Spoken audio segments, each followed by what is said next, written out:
यात्रा का रहस्य भाग 5 आखिरी रात की शुरुआत। मंदिर में तांत्रिक की परछाई के पीछे सामने खड़ा मैं कांप रहा था। बुजुर्ग चाय वाले लगातार मंत्र पढ़ रहे थे, लेकिन परछाई की ताकत हर पल बढ़ती जा रही थी। उसने हंसते हुए कहा, 7वीं रात तक इंतजार करता, पर तुम खुद मेरे पास आ गए। उसकी हंसी ने पूरे मंदिर में गूंज रही थी। अचानक जमीन पर पड़ी काली किताब अपने आप खुल गई। उसके पन्नों से अजीब नीली रोशनी निकलने लगी और हवा में गोल घूमने लगी।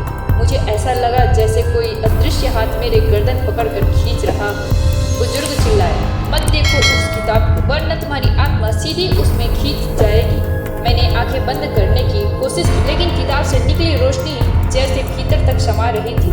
बुजुर्ग अचानक मेरे पास आए और बोले, अब सच जान लो, वो तांत्रिक तुम्हें क्यों चाहता है। तुम्हारे पूर्वज इसी गांव के थे।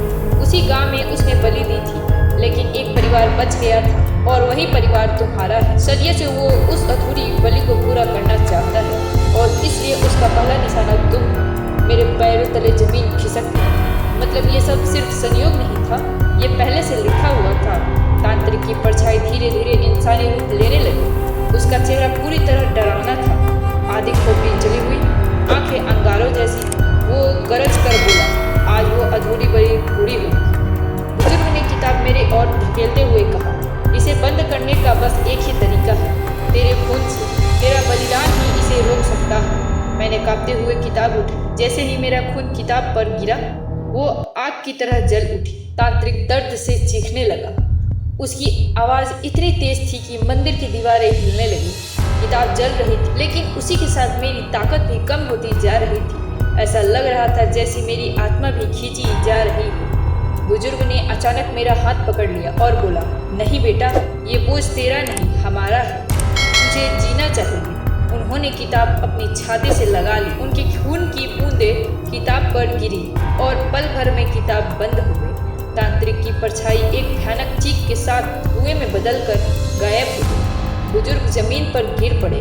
उनकी सांसें टूट रही थी। उन्होंने मेरी ओर देखा और धीमे आवाज में कहा, अब तू आजाद है, लेकिन याद रखना, बुराई कभी पूरी तरह खत्म नहीं होती, ये सिर्फ सोती है। इतना कहकर उनकी आंखें हमेशा के लिए बंद हो गई। सुबह जब मैं उस मंदिर से बाहर निकला तो हवा सामान्य थी। सूरज चमक रहा था, लेकिन मेरे भीतर गहरी खालीपन था। मैंने उस जगह को छोड़ दिया और शहर लौट आया।